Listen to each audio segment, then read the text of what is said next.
नमस्कार दोस्तों, national affair में आपका स्वागत है। मैं हूं कुमार। देखिए, आप लोग लगातार ये बात न्यूज में सुन रहे होंगे कि जब से Russia and Ukraine war start हुआ है, इंडिया लगातार रशिया से क्रूड ऑयल इंपोर्ट कर रहा है, क्योंकि रशिया प्रोवाइड कर रहा है इंडिया को heavy discount on crude oil. हालांकि इंडिया के इस डिसीजन को लेकर यूरोपियन कंट्रीज एंड यूएसए वो दोनों ही इंडिया को क्रिटिसाइज कर रहे हैं, लेकिन इंडिया ने बिल्कुल क्लियर कर दिया है कि इंडिया रशिया से क्रूड ऑयल इंपोर्ट करना जारी रखेगा। रिसेंटली 27 यूरोपियन कंट्रीज ने, यूएसए ने एक प्राइस कैप लागू कर दिया है रशियन क्रूड ऑयल पर, और वो है $60 पर बैरल का। इसका मतलब अगर कोई भी कंट्री अब रशिया से क्रूड ऑयल इंपोर्ट करना चाहेगी तो वो इंपोर्ट होना चाहिए $60 पर बैरल पर या उससे कम पर, तभी वो यूरोपियन कंट्रीज की जो कंपनीज हैं उनकी सर्विस यूज कर पाएगी रशियन क्रूड ऑयल के इंपोर्ट को लेकर, जैसे कि इंश्योरेंस, कार्गो कंटेनर्स या ब्रोकरेज सर्विस। और देखिए, हो सकता है कि इसके बाद रशिया को अपना क्रूड ऑयल और भी कम प्राइस पर देना पड़े। लेकिन क्या आप लोगों ने एक बात सोची है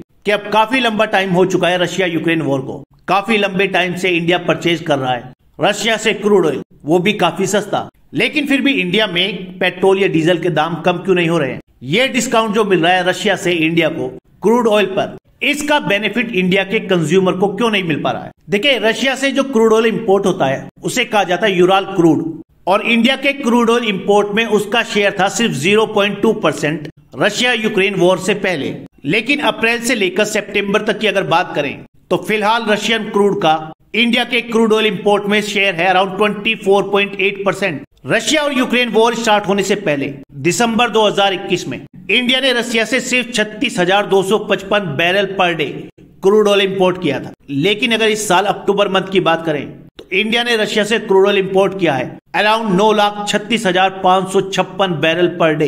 देखिए कितना बड़ा चेंज आया है इंडिया के इंपोर्ट में। जितना क्रूड ऑयल इंडिया इंपोर्ट कर रहा था रशिया से, रशिया यूक्रेन वॉर से पहले, आज कर रहा है उसका लगभग 10 गुना। और according to the Directorate General of Commercial Intelligence and Statistics, जो आती है इंडिया की Ministry of Commerce and Industry के अंडर, इंडिया ने अप्रैल से अक्टूबर मंथ के बीच में रशिया को क्रूड ऑयल के लिए पेमेंट की है अराउंड $20 बिलियन की। और ये पेमेंट इतनी ज्यादा है जितनी इंडिया ने रशिया को वॉर स्टार्ट होने से पहले पूरे 10 साल में भी नहीं की थी। अब देखिए, एक बात आप लोगों ने और सुनी होगी कि इंडिया की गवर्नमेंट बार बार कह रही है कि वो चीप रशियन क्रूड इंपोर्ट कर रही है इंडिया के नेशनल इंटरेस्ट में। तो सुनने वालों को तो शायद ऐसा ही लगेगा कि इससे बेनिफिट होगा इंडिया के लोगों को, इंडिया के कंज्यूमर्स को। लेकिन देखिए, ऐसा हो नहीं रहा है। रशिया यूक्रेन वॉर स्टार्ट होने से पहले दिल्ली में डीजल का प्राइस था 87 रुपीज पर लीटर और फिलहाल है 90 रुपीज पर लीटर।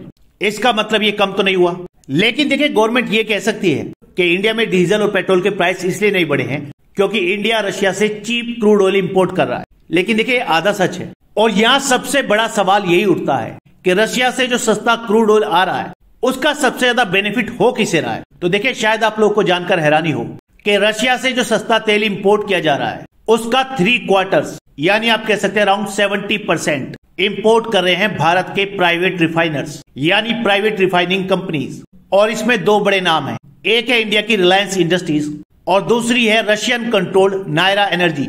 अब देखिए, हालांकि ये दोनों कंपनी इंडिया की हैं और अगर ये रशिया से सस्ता तेल इंपोर्ट कर रही हैं तो फाइनली आ तो इंडिया में ही रहा है। लेकिन यहाँ पर एक ट्विस्ट है और वो ये है कि रिलायंस इंडस्ट्रीज और नायरा एनर्जी ये दोनों ही ऐसी कंपनी हैं जो क्रूड ऑयल इंपोर्ट करती हैं, उसको रिफाइन करती हैं और बाद में उन रिफाइंड प्रोडक्ट को एक्सपोर्ट करती हैं अदर कंट्रीज को और स्पेशली यूरोपियन कंट्रीज को। इन दोनों रिफाइनरीज के जो प्रोडक्ट हैं रिलायंस के और नायरा एनर्जी के, ये इंटरनेशनल मार्केट के लिए होते हैं, ना कि इंडियन मार्केट के लिए। आज की डेट में जो रिलायंस एनर्जी है या रिलायंस कंपनी है वो अपना 1/3 क्रूड ऑयल इंपोर्ट कर रही है रशिया से, और रशिया यूक्रेन वॉर स्टार्ट होने से पहले ये सिर्फ 5% था। अब अगर ये दोनों कंपनी रिलायंस इंडस्ट्रीज और नायरा एनर्जी ये दोनों मिलकर ही अराउंड 70% क्रूड ऑयल इंपोर्ट कर रही हैं रशिया से जो आ रहा है इंडिया में, तो इसका मतलब ये है कि इंडिया की जो पब्लिक सेक्टर रिफाइनिंग कंपनीज हैं जैसे कि Indian oil corporation, Bharat petroleum और हिंदुस्तान पेट्रोलियम, इनको उस क्रूड ऑयल का बहुत छोटा सा शेयर मिल पा रहा है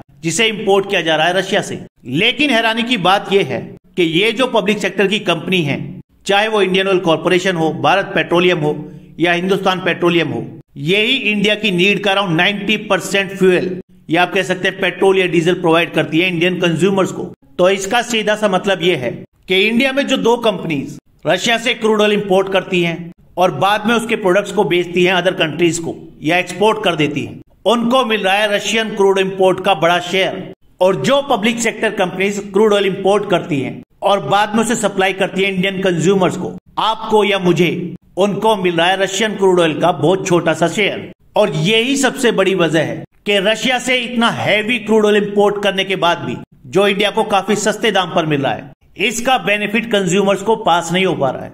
इंडिया में कंज्यूमर्स के लिए जो पेट्रोल डीजल के प्राइस हैं वो अब भी काफी हाई हैं।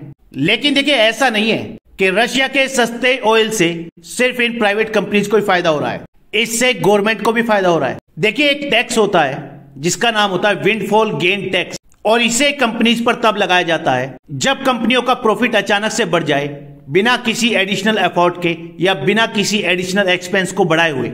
और इंडिया की जो प्राइवेट रिफाइनिंग कंपनीज हैं जैसे कि रिलायंस इंडस्ट्रीज या नायरा एनर्जी, इनका जो प्रॉफिट मार्जिन है वो अचानक से काफी बढ़ गया है, क्योंकि ये सस्ता क्रूड ऑयल इंपोर्ट कर रही है रशिया से और उसके रिफाइंड प्रोडक्ट को बेच रही है यूरोपियन मार्केट में। और आप जानते हैं कि इंटरनेशनल मार्केट में क्रूड ऑयल के प्राइसेस जो हैं रशिया को छोड़कर वो काफी हाई हैं, और इसीलिए इंडिया के प्राइवेट कंपनीज ज्यादा मुनाफा कमा रही हैं।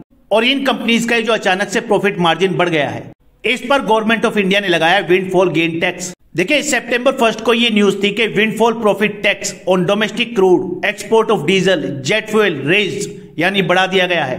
ग्लोबल मार्केट में जो ऑयल प्राइसेस हैं उनको देखते हुए और इंडिया की पेट्रोलियम रिफाइनिंग कंपनीज के प्रॉफिट मार्जिन को देखते हुए इंडियन गवर्नमेंट ने डीजल के एक्सपोर्ट्स पर जो लेवी है, या आप कह सकते हैं जो विंडफॉल गेन टैक्स है, उसको 7 रुपए से बढ़ाकर कर दिया 13 रुपए 50 पैसे। वहीं गैसोलीन के एक्सपोर्ट पर यह लेवी होगा 6 रुपीज पर लीटर।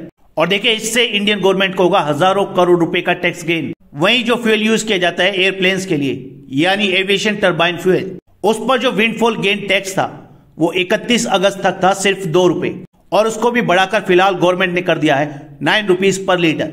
तो देखिए, रशिया से जो सस्ता क्रूड ऑयल खरीदा जा रहा है, अगर आपको लगता है कि वो इंडियन गवर्नमेंट खरीद रही है तो आप गलत है। एक्चुअल में उसे खरीद रही है इंडिया की प्राइवेट कंपनीज। लेकिन अगर इस सस्ते क्रूड ऑयल का लार्ज शेयर डाइवर्ट किया जाता है इंडिया की पब्लिक सेक्टर रिफाइनरीज को, तो इस सस्ते क्रूड ऑयल का बेनिफिट मिल सकता था डायरेक्टली इंडिया के करोड़ों कंज्यूमर्स को। इस वीडियो में इतना ही, नेक्स्ट वीडियो में जल्द मिलेगा। धन्यवाद।